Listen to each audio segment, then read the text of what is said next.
केंद्र में मंत्रिमंडल का विस्तार हो चुका है। बिहार से 2 मंत्री बने, एक जेडीयू कोटे से जो जेडीयू के राष्ट्रीय अध्यक्ष थे आरसीपी सिंह, और दूसरे जो पशुपति कुमार पारस जो है वो मंत्री बने मोदी कैबिनेट में। लेकिन पशुपति कुमार पारस की तरफ से होर्डिंग बैनर लगाया गया है जिसमें प्रधानमंत्री को धन्यवाद दिया गया है और साथ में मुख्यमंत्री नीतीश कुमार को धन्यवाद वो दे रहे हैं। हम बात करेंगे, हमारे साथ आरजेडी की प्रवक्ता रितु जायसवाल है।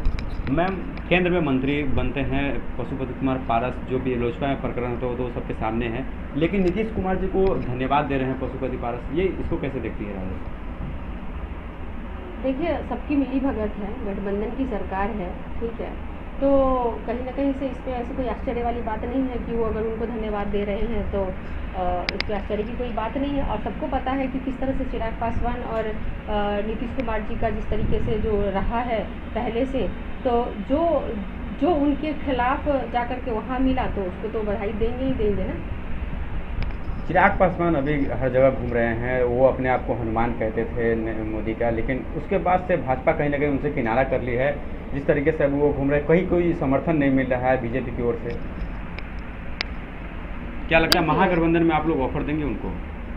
नहीं, हम लोग ऑफर देने वाले, और देखिए हमारे उनके जो हमारे कहने का मतलब कि पहले से लोग जानते हैं कि तेजस्वी यादव जी और चिराग पासवान जी के रिश्ते अच्छे रहे हैं, भाई नुमा रिश्ते रहे हैं, और पारिवारिक रिश्ते भी पहले से अच्छे रहे हैं। माननीय लालू प्रसाद यादव जी के और पासवान जी, रामविलास पासवान जी के रिश्ते बहुत अच्छे रहे हैं।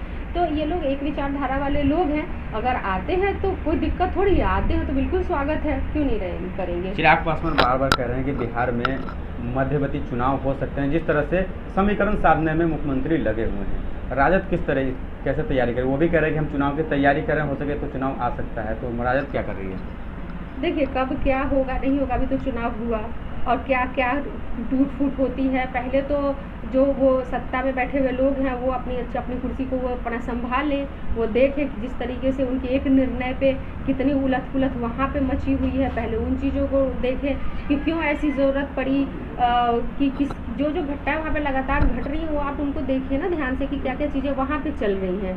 तो वो तो खुद अपनी पहले आपस में पहले संभाल लें। और विपक्ष है, विपक्ष में हम हैं तो विपक्ष के नाते तो हमारी नज़र रहेगी ही, हम क्यों नहीं उस चीज़ों को कैच करना चाहेंगे, बिल्कुल कैच करना चाहेंगे। हमें क्यों नहीं इंतज़ार रहेगा कि वहाँ टूट फूट हो, हम कहें विपक्ष में हम हैं और हम कहें कि हमको टूट फूट का इंतज़ार नहीं है, ऐसा थोड़ी होता है। वो टूटे, भगवान करे कि टूटे, क्योंकि जिस तरीके से चोर दरवाजे से उन्होंने सरकार बनाई है, जिस तरीके से जनता की मर्जी के खिलाफ जाकर के उन्होंने सरकार बनाई है, तो हम ये थोड़ी कह सकते हैं कि नहीं वो बरकरार रहे, वो बचाएं। बिल्कुल टूटे, हम तो चाहेंगे कि वो टूटे और हमारी सरकार बने, क्यों नहीं चाहेंगे हम।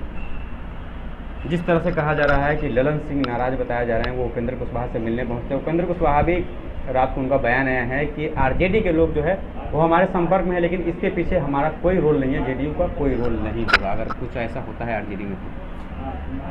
क्या मतलब? उन्होंने उपेंद्र कुशवाहा का बयान आया है, उन्होंने कहा है कि आरजेडी के लोग संपर्क में हैं, लेकिन ऐसा कुछ होता है आरजेडी में, उनके लोग कहीं मेरे दल में आते थे, इसके पीछे हम लोग नहीं है, वो लोग आरजेडी के अंतर कलह से परेशान है, इसीलिए वो इधर आ सकते हैं। अब देखिए, कौन आदमी क्या बयान दे रहा है क्या नहीं, उनका जिसका खुद का भी अभी कुछ अता पता लापता वाली स्थिति रहती है, ठीक है, तो वो अता पता लापता वाली स्थिति जिनको पहले उनको जब वो बेहतर शिक्षा की मांग के लिए बैठे थे, आंदोलन कर रहे थे, तो उन्हीं को ही मार खिलवाने का काम किया वर्तमान सरकार ने, मुख्यमंत्री जी ने, ठीक है। और जब उनकी वो बात करते थे तो कहते थे कि आप पत्रकारों को उन्होंने कहा था कि थोड़ा क्या आप उपेंद्र कुशवाहा जी की बात कर रहे हैं, थोड़ा स्टैंडर्ड हाई कीजिए, यही लैंग्वेज था ना मुख्यमंत्री जी का। और आज जब उनको ज़रूरत पड़ी अपनी सीट बचाने के लिए तो उनको गले लगा रहे हैं। तो ये उनकी जो तोड़ मोड़ करके जिस तरीके से किसी तरह से कुर्सी बचाने की उनका जो अपना रहा है, वो उनका सिद्धांत है। हमारी पार्टी का सिद्धांत है कि हमारी पार्टी जनता के दिलों से होकर के गुजरती है, जिसने साबित किया है। आज जिस तरीके से राजद को वोट मिला, जिस तरह से ज़मीनी मुद्दों को पकड़ करके वोट मिला, और जिस तरीके से सरकार बन भी जाती, लेकिन थोड़ी बहुत जो भी उन लोगों ने जो सत्ता में रहने का फ़ायदा उठाया, मैनिपुलेट किया, कई सीटों पे जबरन हराने का काम किया, बैलेट पेपर में गड़बड़ी करके हराने का काम किया, नहीं तो जनता तो तेजस्वी यादव जी को मुख्यमंत्री मान ही चुकी थी। तभी तो ये वजह है कि आखिर सबसे ज़्यादा सीट लाने वाली राजद सरकार आज की डेट में है यहाँ पे बिहार में। तो जनता सरकार की तो मर्जी नीतीश से, कुमार की। तो वही तो बात है ना कि चोर दरवाजे से सरकार बनी है, किसी तरीके से सत्ता में रहने के लिए जो वो पहले उगल देते हैं उसी को फिर निकाल लेते हैं, उसी को गले निकाल लेते हैं, जो वो गंदा करके फेंक देते हैं फिर उसी को वो अपना लेते हैं।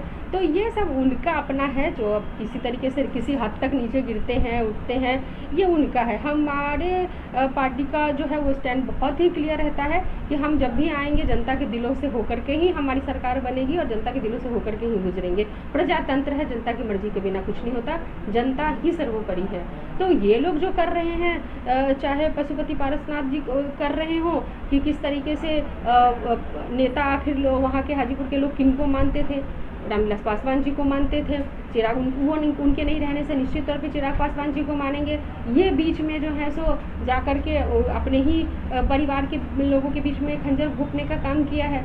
तो आप देखिए ना कि किस तरह के मानसिकता के लोग एक हो रहे हैं, किसी भी तरीके से सरकार को बनाए रखने के लिए, सत्ता में बने रहने के लिए किस तरह के मानसिकता के लोग एक हो रहे हैं। और ऐसी मानसिकता के साथ बिहार कितना सुरक्षित रहेगा, ऐसी मानसिकता के लोगों के हाथ में बिहार कितना सुरक्षित है, आप देख लीजिए।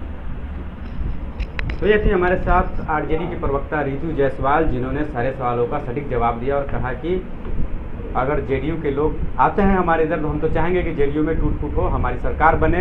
और साथ में कहा कि सारे एक ही मानसिकता के लोग जो है एक साथ आ रहे हैं, जैसे आप चिराग प्रकरण देख सकते हैं। तो आपको हम तमाम ऐसी खबरों से लगातार अपडेट रखेंगे। आपने हमारे चैनल को अपने सब्सक्राइब नहीं किया है तो सब्सक्राइब कर ले। धन्यवाद।